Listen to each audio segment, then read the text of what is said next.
Hello दोस्तों, कैसे हैं आप सभी लोग। उम्मीद है कि आप लोग बहुत अच्छे होंगे और अपनी पढ़ाई बहुत अच्छे से कर रहे होंगे। तो दोस्तों, आज के इस वीडियो में हम पढ़ने वाले हैं NCERT फिजिक्स, जिसमें हम पढ़ेंगे तरंग चैप्टर। तो तरंग क्या होता है? तरंग को इंग्लिश में हम वेव बोलते हैं। अब आसान शब्दों में तो कहें तो इसे हम लहर बोलते हैं। जैसे आप देखे होंगे अक्सर पानी में क्या होता है कि अगर आप कोई पानी, शांत पानी है, शांत जल, उसमें आप ढेला फेंकते हैं तो क्या होता है, कुछ इस तरीके से लहर उठने लगती हैं। या फिर जब पानी, हवा हल्की चलती रहती है तो क्या होती है, पानी में तरंग उठती रहती होंगी। आपके आसपास गली मोहल्ले यहाँ कहीं पे आप देखते होंगे जो तालाब वालाब होता होगा या पानी कहीं पे इकट्ठा होता होगा, अगर हाल हल्की बारिश चल रही है तो क्या होगा, उसमें तरंगे इस तरीके से कुछ उठती रहती हैं। तो क्या कहलाएगा, तरंग यानी कि वेव कहलाएगा। अब दोस्तों आइए जानते हैं कि वेव यानी तरंग होता क्या है, कितने प्रकार का होता है, इसका कहाँ पे यूज होता है और हमें कहाँ पे देखने को मिलता है। तो सारी बातें जानेंगे एक एक करके। बहुत ही ये वीडियो इंटरेस्टिंग और मज़ेदार होने वाली है, तो बने रहिए आप सभी हमारे साथ वीडियो के लास्ट तक। तो चलिए क्लास को शुरू करते हैं। क्लास में आप देखेंगे कि जो तरंग है, ठीक, क्या है तरंग, यानी कि इसको हम क्या बोलते हैं, वेव। आइए जानते हैं क्या होता है। तो इसकी जो डेफिनेशन है यहाँ पे आप देख सकते हैं। तरंग किसी माध्यम में उत्पन्न विक्षोभ का ऐसा प्रतिरूप है। तरंग एक विक्षोभ या डिस्टरबेंस है जिसमें माध्यम के कण तो वास्तविकता में गति नहीं करते हैं, लेकिन ऊर्जा का स्थानांतरण एक स्थान से दूसरे स्थान तक होता रहता है। अब कहने का मतलब ये है कि जो ये तरंगे उठती रहती हैं, इनके कण एक मतलब वास्तविक में गति नहीं करते हैं, पर क्या होता है कि इनमें ऊर्जा का स्थानांतरण होता रहता है। जो पानी अपनी जगह पे वहीं पे रहता है, पर क्या होता है कि जो ऊर्जा होती है इसमें होती है, वो एक स्थान से दूसरी स्थान तक स्थानांतरण होती रहती है, जिस तरीके से हमें तरंगे दिखाई पड़ती हैं। अब आइए दोस्तों हम देखते हैं तरंग कितने प्रकार के होते हैं और कहाँ कहाँ पे हमें देखने को मिलता है।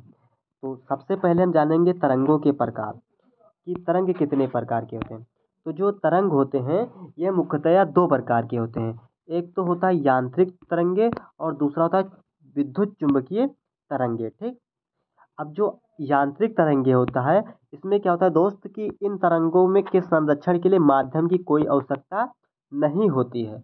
और जो दूसरा होता है विद्युत चुंबकीय तरंगे, इन तरंगों के लिए संरक्षण के लिए माध्यम की आवश्यकता नहीं होता है और इसमें माध्यम की आवश्यकता होती है।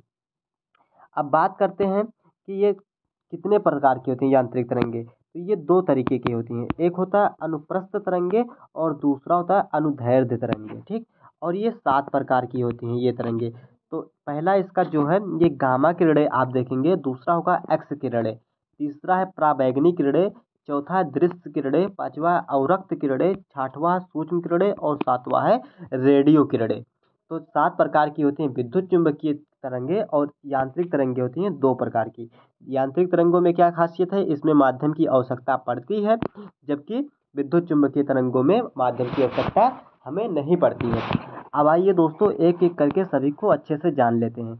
अब हम बात करते हैं विद्युत चुंबकीय तरंगे की। तो ये इनका जो पहला पॉइंट है, तो इन तरंगों को चलने के लिए किसी माध्यम की आवश्यकता नहीं होती है। जैसे प्रकाश, रेडियो तरंगे, पराबैंगनी तरंगे आदि। जो विद्युत चुंबकीय तरंगे हैं आप देखेंगे इसके अंतर्गत प्रकाश की तरंगे आती हैं, रेडियो तरंगे आती हैं, पराबैंगनी तरंगे आती हैं। तो इनमें कोई माध्यम की आवश्यकता नहीं होती, ये निर्वात में भी चलता रहता है, ठीक है। और जो दूसरा पॉइंट है, ये विद्युत चुंबकीय तरंगों की विशेषता है कि निर्वात में चल सकती हैं जो फोटॉन की बनी होती हैं। आप कक्षा 12 की अगर प्रकाश की चैप्टर पढ़ेंगे, तरंग प्रकाश की, तो उसमें डिटेल में बताया गया है, पर इसमें भी आप डिटेल में उससे ज़्यादा ही पढ़ने वाले हैं। तो आप अगर कक्षा 11, 12 और 10 और किसी भी कम्पिटिटिव एग्ज़ाम की तैयारी कर रहे हैं तो आपके लिए बहुत ही यूज़फुल है। तो आप प्लीज़ मिस मत करिएगा, कोई पूरा क्लास देख के तभी जाइएगा। आइए देखते हैं। अब क्या होता है, यह विद्युतीय उदासीन होती है, जिस कारण वह किसी धन आवेश तथा ऋण आवेश से विचलित नहीं होती हैं। क्या होता है, ये उदासीन होती हैं, इसलिए ना इसमें कोई ऋणावेश ना कोई धनावेश, कोई फर्क नहीं पड़ता है। अब अगला पॉइंट है, इनके पास ऊर्जा और संवेग दोनों होता है। ऊर्जा भी होता है और बात करें संवेग की तो संवेग भी होता है। अब आइए दोस्तों आगे देखते हैं। अब इस डायग्राम के माध्यम से हम समझने वाले हैं आयाम क्या होता है, फिर उसके बाद में आवृत्ति क्या होता है और तरंग दैर्ध्य क्या होता है। तो आइए सभी को जानते हैं। अब देखेंगे आयाम क्या होता है। मान लीजिए यहाँ से यहाँ तक कोई एक तरंग चल रही है, क्या चल रही है, तरंग। ठीक, तो क्या होता है, जो तरंगे होती हैं इस तरीके से इस फॉर्मेट में चलती हैं। ठीक है, तो क्या होता है, मान लीजिए यहाँ से कोई तरंग उठी और यहाँ तक गई, मतलब सबसे ऊपर वाला पार्ट जब पहुंची तब इसको हम सिरिंग बोलेंगे। अब यहाँ से इसके बेस से और सिरिंग के बीच की दूरी को हम क्या बोलते हैं, आयाम बोलते हैं। फिर उसके बाद ये तरंगे चली, फिर यहाँ पे पहुंची, यानी सबसे नीचे वाले जब पॉइंट पे पहुंचेगी और जहाँ से मुड़ेगी उस पॉइंट को हम बोलेंगे गर्त बोलेंगे। क्या बोलेंगे, गर्त बोलेंगे। अब क्या होगा कि जो तरंग दैर्ध्य होगा ये क्या होगा, यहाँ से इस बेस से जहाँ से उठी और दूसरा जब यहाँ यहाँ से मान लीजिए यहाँ से उठी एक सिरिंग और एक गर्त को जब खत्म हुई, मतलब दूसरा जब चालू हुआ, तो यहाँ तक की दूरी को हम क्या बोलेंगे, एक तरंग दैर्ध्य बोलेंगे। और आवृत्ति क्या होता है, अब ये तरंगे कितनी बार चलती हैं, इन तरंगियों की संख्या को ही हम क्या बोलते हैं, आवृत्ति बोलते हैं, फ्रीक्वेंसी बोलते हैं। ठीक है, सबसे ऊपर वाली पार्ट को हम बोलेंगे स्ट्रिंग, और सबसे नीचे वाली जब ये तरंगे सबसे नीचे आएंगी तो उसको हम बोलेंगे गरत। ये आपको ध्यान में रखना होगा। अब मान लीजिए यहाँ पे कोई दो तरंगे हैं, तरंगे यहाँ पे ज़्यादा फ्रीक्वेंसी बार बार रिपीट हो रही है तो इसको हम बोलेंगे हाई फ्रीक्वेंसी, और कोई तरंगे कम रिपीट हो रही है यानी कि मजे मजे चल रही है तो उसको हम क्या बोलेंगे, लो फ्रीक्वेंसी। तो यहाँ से शायद आपको डायग्राम के माध्यम से कुछ थोड़ा बहुत क्लियर होगा। अब आइए दोस्तों, अब हम चलेंगे मतलब थ्योरी पे, तो अच्छे से आपको समझ में आएगा। आइए देखते हैं अब तरंग दैर्ध्य क्या होता है। ठीक, अब यहाँ से आप समझेंगे कि जो तरंग दैर्ध्य होता है, एक तरंग की लंबाई को तरंग दैर्ध्य कहते हैं। यानी कि जो तरंग यहाँ से मान लीजिए यहाँ पे सिरिंग है, यहाँ पे सिरिंग है, अब इनके बीच की दूरी को हम क्या बोलेंगे, तरंग दैर्ध्य बोलेंगे। क्या बोलेंगे, तरंग दैर्ध्य। सॉरी सॉरी, यहाँ तक की दूरी को हम क्या बोलेंगे, तरंग दैर्ध्य बोलेंगे। अब तरंग दैर्ध्य को हम क्या किससे प्रदर्शित करते हैं, तो लैम्डा से प्रदर्शित करते हैं। यहाँ पे आप देख सकते हैं, यहाँ से यहाँ तक की दूरी को हम तरंग दैर्ध्य बोलेंगे और इसे हम लैम्डा से प्रदर्शित करते हैं। एक सिरिंग तथा एक गर्त को मिलाने से तरंग का निर्माण होता है। मान लीजिए यहाँ से तरंग है और ये क्या है, गर्त है, यहाँ से यहाँ तक की दूरी, ये क्या होता है, तरंग का निर्माण होता है। एक सिरिंग से और एक गर्त की दूरी, एक तरंग का निर्माण यहीं से होता है। अब दो कर्मागत सिरिंग के बीच की दूरी को हम क्या बोलते हैं, तरंग दैर्ध्य। यानी दो कर्मागत सिरिंग के बीच की दूरी को हम तरंग दैर्ध्य बोलेंगे। उसी प्रकार से दो कर्मागत गर्त के बीच की दूरी को हम क्या बोलेंगे, तरंग दैर्ध्य। मान लीजिए यहाँ से यहाँ तक दो गर्त है, इन दोनों के बीच की दूरी को क्या बोलेंगे, एक तरंग दैर्ध्य बोलेंगे। नेक्स्ट पेज पे अब चलते हैं। अब देखते हैं आयाम, जो एम्पलीट्यूड होता है, अब इसे क्या बोलते हैं। अब यहाँ पे आप देखेंगे, ध्वनि तरंग का आयाम तरंगे की ऊंचाई का माप है।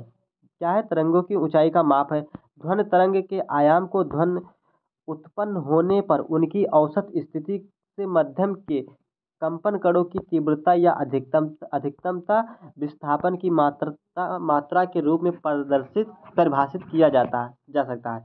या शिखर या गर्त तरंग की औसत स्थिति के बीच की दूरी है। मान लीजिए यहाँ पे कोई औसत इसकी दूरी है और यहाँ से अगर हम एवरेज लें तो इसी को हम क्या बोलेंगे, आयाम बोलेंगे। यानी कि बेस से लेके और आयाम, बेस से लेके स्ट्रिंग की जो बीच की दूरी है उसी को हम क्या बोलते हैं, तो उसे हम आयाम बोलते हैं। आइए नेक्स्ट पेज पे चलते हैं। अब आवृत्ति क्या बोलते हैं, आवृत्ति यानी फ्रीक्वेंसी। तो जब किसी तरंग का संचरण होता है तो एक सेकंड में माध्यम के किसी कण द्वारा किए गए कंपन की संख्या उसे कण की आवृत्ति कहलाती है। आवृत्ति किसी माध्यम में तरंग द्वारा एक सेकंड में तय की गई पूर्ण तरंग दैर्ध्य को कुल संख्या होती है। आवृत्ति का मात्रक हर्ट्ज होता है, इसे HZ से लिखते हैं तथा इसे प्रति सेकंड में प्रदर्शित किया जाता है। अब ये तो हुई परिभाषा, लेकिन अगर सिंपल शब्दों में समझें तो आवृत्ति क्या होता है, मतलब जो ये तरंगे हैं इनकी बार बार रिपीटेशन, यानी कि नंबर ऑफ जो तरंगे हैं, नंबर ऑफ वेव, इन्हीं को हम क्या बोलेंगे, आवृत्ति बोलेंगे। अब ये दो प्रकार की होती हैं, अभी हम जाने हैं, एक हाई फ्रीक्वेंसी और एक लो फ्रीक्वेंसी। जब ये बार बार जल्दी ऊपर नीचे उठेंगी तो इसको हम क्या बोलेंगे, हाई फ्रीक्वेंसी। और जब ये मजे छोटी छोटी मतलब धीमे धीमे चलेंगी तो इसको हम क्या बोलेंगे, लो फ्रीक्वेंसी बोलेंगे। अब आइए देखते हैं नेक्स्ट पेज पे। अब देखेंगे विद्युत चुम्बकीय जो हैं ये कितने प्रकार के हैं, गामा किरणें, एक्स किरणें, पराबैंगनी किरणें, दृश्य किरणें, अवरक्त किरणें, सूक्ष्म किरणें और रेडियो किरणें।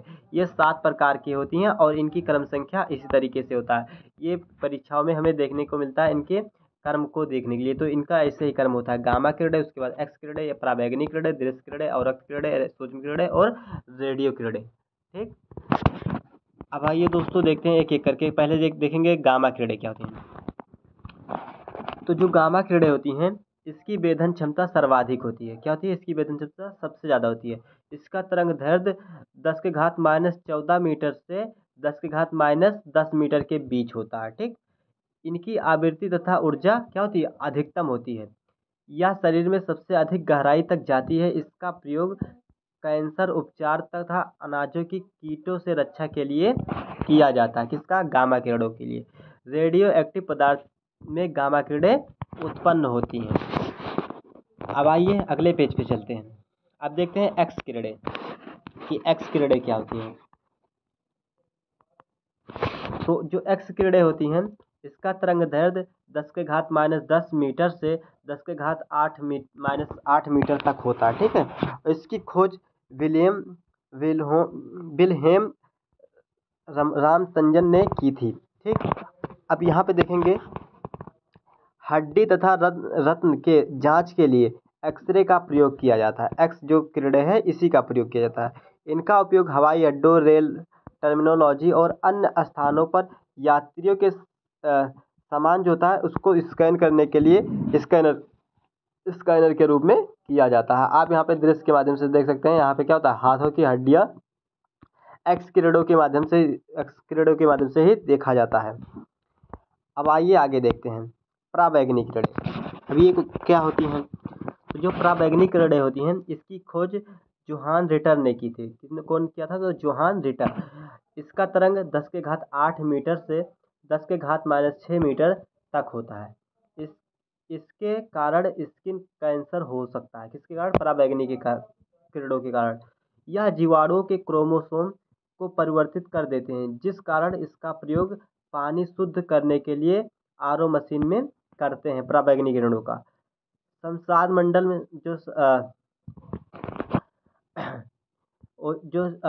क्या बोलते हैं उसे, संसाद यहाँ पे लिखा है, गलत है। मंडल में जो ओजोन परत हुआ परत जिसके द्वारा पराबैंगनी किरणें अवशोषित होती हैं। सॉरी, यहाँ पे आयन मंडल होना चाहिए, यहाँ पे संसार मंडल लिखा। आयन मंडल में जो ओजोन परत हुआ है उसमें क्या, जिसके द्वारा पराबैंगनी किरणें अवशोषित होती हैं। अब आइए दोस्तों देखते हैं हम दृश्य किरणें।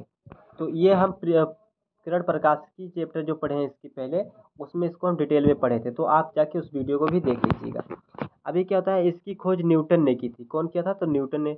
इन किरणें की उपस्थिति में से हमें वस्तुएं क्या होती है? दिखाई देते हैं। इसमें 7 रंग होते हैं। कितने रंग होते हैं? 7 रंग होते हैं। ठीक, आप यहाँ पे देख सकते हैं। अब आइए दोस्तों देखते हैं अवरक्त किरणें क्या होती हैं। तो जो अवरक्त किरणें होती हैं इसकी खोज विलियम हर्शल ने की थी। इसका प्रयोग नाइट विजन तथा सीसीटीवी कैमरा में करते हैं। टीवी टावर तथा मोबाइल टावर में इंफ्रारेड का प्रयोग किया जाता है। इसी का प्रयोग किया जाता है अवरक्त किरणें की। अब देखते हैं सूक्ष्म किरणें।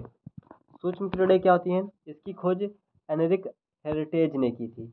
इन तरंगों का उपयोग रडार प्रणाली में तथा संचार में किया जाता है। ठीक, इसका उपयोग माइक्रोवेव ओवन तथा माइक्रोवेव तरंगों द्वारा भोजन को गर्म किया जाता है।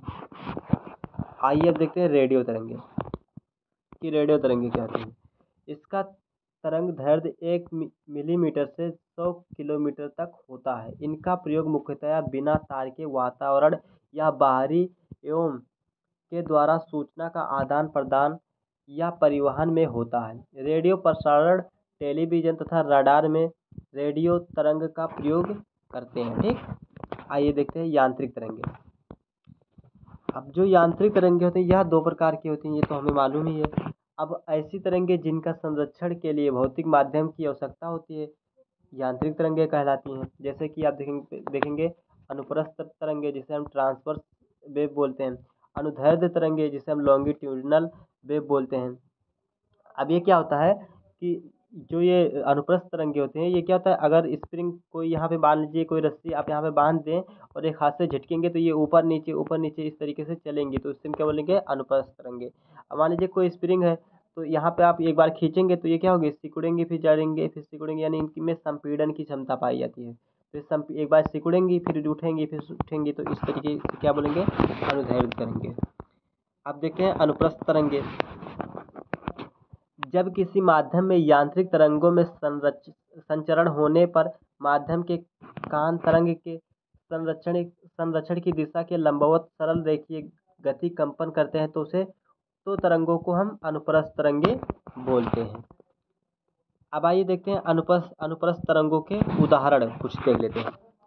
तो स्थिर जल में पत्थर फेंकने पर उत्पन्न तरंगे क्या होती हैं। अगर मान लीजिए कोई स्थिर जल है, उसमें आप पत्थर फेंकेंगे तो ये अनुप्रस्थ तरंगे उठने लगेंगी, ठीक। दूसरा देखेंगे प्रकाश तरंगे, यानी कि प्रकाश की जो तरंगे फोटान के रूप में जो चलती हैं, ये क्या होता है, अनुप्रस्थ तरंगे होती हैं। आगे बात करेंगे भूकंपीय तरंगे। भूकंप में जो एक्स तरंगे होती हैं, ये भी क्या होती हैं, अनुप्रस्थ तरंगे होती हैं। जो डोरी युक्त तरंगों में उत्पन्न तरंगे जैसे कि गिटार बीड़ा, ये सब क्या होती हैं, सितार गिटार बीड़ा, ये सब क्या होती हैं, इन तरीके के जो इंस्ट्रूमेंट आते हैं, इनमें अनुप्रस्थ तरंगे होती हैं। अब अनुदैर्ध्य तरंगों की बात करते हैं कि अनुदैर्ध्य तरंगे क्या होती हैं। जब किसी माध्यम में तरंग का संरक्षण होने पर माध्यम के कण तरंग की गति की दिशा में ही गति करते हैं, तब उन तरंगों को अनुदैर्ध्य तरंग कहते हैं।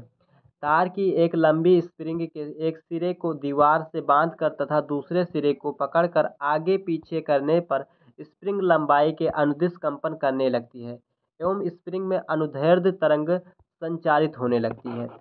आगे बात करते हैं, जो अनुदैर्ध्य तरंगे होती हैं, इसमें संपीड़न एवं विरलन प्रतिरूप बनाते हुए गति करती हैं। संपीड़न वह क्षेत्र है जहां माध्यम के कारण अत्यधिक संपीड़न हो जाते हैं और आसपास आ जाते हैं, जबकि विरलन में क्या होता है, विरलन वह क्षेत्र है जहां पे माध्यम के कारण वायरल हो जाते हैं। अब यहाँ पे देखेंगे कि मान लीजिए कोई अनुदैर्ध्य तरंगे, ठीक, क्या अनुदैर्ध्य तरंगे, तो यहाँ पे एक बार स्प्रिंग को चढ़ाया जाएगा तो एक बार क्या होंगी, इकट्ठा होंगी फिर फैलेंगी, फिर इकट्ठा होंगी फिर फैलेंगी, फिर इकट्ठा होंगी फिर, तो जब इकट्ठा होंगी तो उन्हें संपीड़न बोलेंगे और जब दूर दूर जाएंगी तो इन्हें विरलन बोलेंगे। यहाँ पे आप देखेंगे स्प्रिंग को यहाँ पे नचाया गया तो पहले एक बार चपकेंगी यहाँ तक तो ये संपीड़न हो गया, फिर ये एक बार दूर भागेंगी तो ये विरलन हो गया, फिर एक बार चपकेंगी तो संपीड़न, फिर भागेंगी तो विरलन। इस तरीके से ये अनुदैर्ध्य तरंगे चलती हैं। अब बात करते हैं अनुदैर्ध्य तरंगे की, ये इनके उदाहरण क्या क्या हैं। तो जो अनुदैर्ध्य तरंगे हैं, इनका उदाहरण आप देखेंगे ध्वनि तरंगे। जो ये साउंड्स वेव होते हैं, ये क्या होते हैं, ऊपर नीचे एक बार भागेंगे फिर घटेंगे फिर भागेंगे फिर घटेंगे, तो क्या होगा, साउंड तरंगे जो होती हैं अनुदैर्ध्य तरंगों का उदाहरण है।